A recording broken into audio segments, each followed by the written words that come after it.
Hey, this is Will, and I'm doing a for sale ad for a 2011 Lotus Elise R. You'll have to forgive me.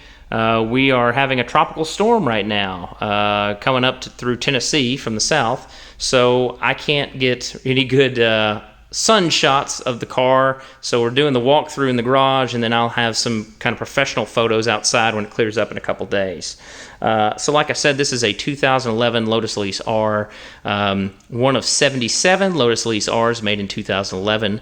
This is a Canyon Red over Magnolia interior, one of 7 of those 77 in Canyon Red, one of 1 with the Magnolia interior color, the Black Pack, the Sport Pack, and the Touring Pack. So what makes the 2011 so rare and so special? So in 2011, Lotus redesigned the Elise. If you're familiar with the Elise from the US, you know that this doesn't look like most of them. So in 2011, they updated the front clam, the access panels up top there, the interior a little bit, and then the rear. So up front, you have sealed headlights with LED running lights. All the grills are now metal mesh instead of plastic.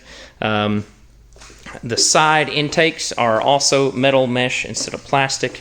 The rear has a redesigned trunk lid with metal mesh instead of plastic.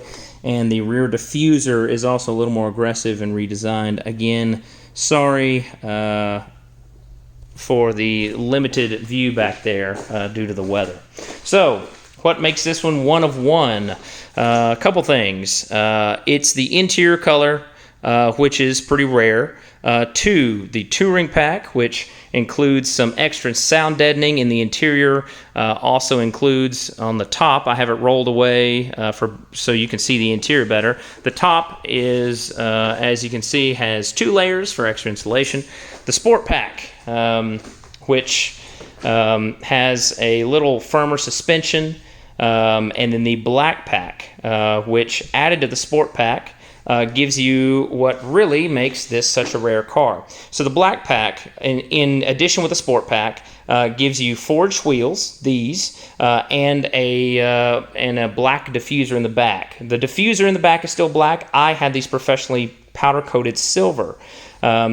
This is part of what makes this car so rare. If you're well-versed in the Lotus world, you know that these are extremely rare forged racing wheels that Lotus put on the last edition, the final edition of the Exige S260 RGB edition. The last 20, I think, that came into the U.S. Had these wheels. Unbeknownst to me, until I saw this car for sale, you could not get these on the Elise unless you got the Sport Pack and the Black Pack on a 2011. So far, of the, I don't know how many 2011s I've seen, I've only seen one other Elise with the split Y-spoke wheels. So this is very rare, and these are my favorite Elise wheels. Also, again, like I said, it gives you the black diffuser. Again, sorry for the limited view here due to the bad weather. So that makes it very rare. And then, again, if you add the Sport Pack to the Black Pack, you get the Exige seats. But unlike the Exige, they don't have to be trimmed in black leather or Alcantara. You can have them trimmed in your interior color. So this is what makes this super rare. The wheels and the Exige seats trimmed in Magnolia leather, not black or Alcantara. So let's go over the car. So this has about almost 20,000, let's just say right at 20,000 miles because I'm still driving a little bit. Paint condition, I would say, is about a 9 out of 10. It has a full SunTech PPF clear bra from the front all the way all the way wrapped under. That includes the top and all the way to the fender. We have it on the rocker panel from the bottom all the way up the side intake there, so there are no chips there. If you know from tracking these, you get a lot of pebbles and stone chips there. And then there's also a small film in the back behind the rear wheels to protect from chips. So On top of that, the entire car has been garaged its entire life, to my knowledge. It has been with me. I believe I'm the second, potentially third owner. The first two were in Texas. And obviously was taken very, very well care of its entire life. It has been totally ceramic coated with sea quartz just a couple months ago, so it's good for maybe 5 to 7 years, assuming that's well kept. The paint, I would say, is about a 9 out of 10. Obviously, it's not brand new, and it's not, it's a Lotus from the factory, so it has a couple of weird spots here and there. But it's been paint corrected. It basically has almost 0 swirl marks or scratches. And now the front is protected with that PPF. So the paint is in extremely good condition. I'm trying to get kind of the light bouncing off of it so you can see that everything looks really mint. As far as Elises go, obviously a lot of them get ragged out with track time and stuff. This one is in phenomenal cosmetic condition. So external modifications before we move on to the interior. The front headlights are now 35 watt 5500K temperature xenon headlights. They have Denso Lexus ballasts, so I actually got the really good ballasts. They're not the cheap ones. They're waterproofed, so no cheap stuff there. Brakes. This was done prior to me getting the car. The brakes are the Innokinetic Ultra Discs, which are basically the lightest, best track brakes for the car. And then I've got some EBC Red Stuff pads on there right now that when I got them, they had some very aggressive track pads on there that were not suitable for street use. So these are ceramic pads, so they dust very little and also light color, so they help keep the wheels clean. I do have those racing pads still if you would like them. Other modifications to the exterior. So, again, bad lighting, but if we can almost see that, it has an Innokinetic Sonic Fury exhaust, which is, in my opinion, the best exhaust for this car.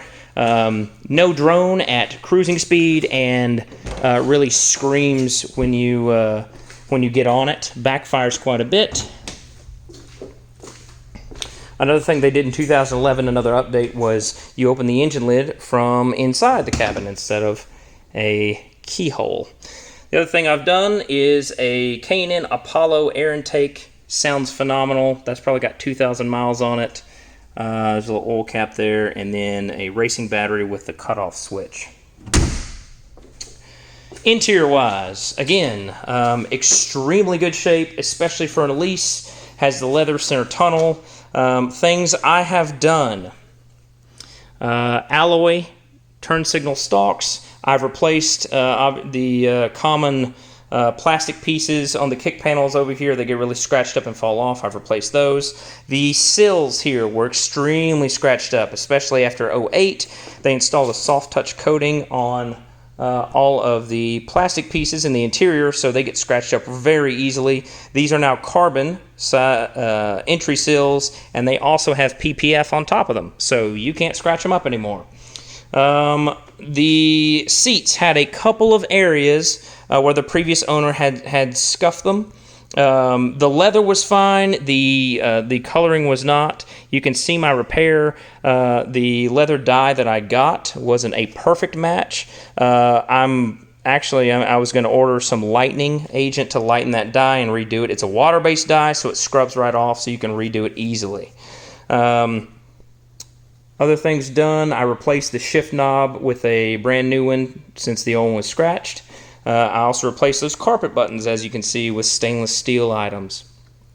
Again, the leather is in great shape. The dash is in great shape.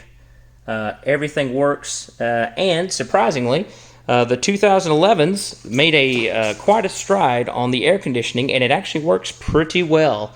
If you have the top on and the windows up, it doesn't matter how hot it is outside, approaching 100 degrees, this will keep you comfortable. This is quite the departure from previous. Also, from the previous owner, this has a track harness bar. And, as you can see back there, it's got the 4-point racing harnesses, and the fire extinguisher there. So that's basically the story of this car. Excellent shape, especially for an Elise, especially that has been tracked. The paint's in excellent shape. The interior's in very, very good shape. This is literally a car that is one of one on the road today. There is not one like this in North America. This is the only one there is in this spec. I do have the hardtop. It looks like either the previous owner or the dealer I got it from stored it in a not great place. It does have a couple scuffs on it. As you can see when I kind of get in the light, there are a couple scuffs on it, and the headliner is drooping, which they do on all Lotuses, and that has not been replaced yet, as I basically only use the soft top. And I guess if you really want this Larini track exhaust that came with it, you can have that too, but I've kind of made that my modern art project in my garage here. So, yeah, that's about it for the car. I think I mentioned and went over about everything. If you have any questions, feel free to email me at Will, W-I-L-L-T as in Tom, Hayden, Hayden, @gmail.com. Thank you.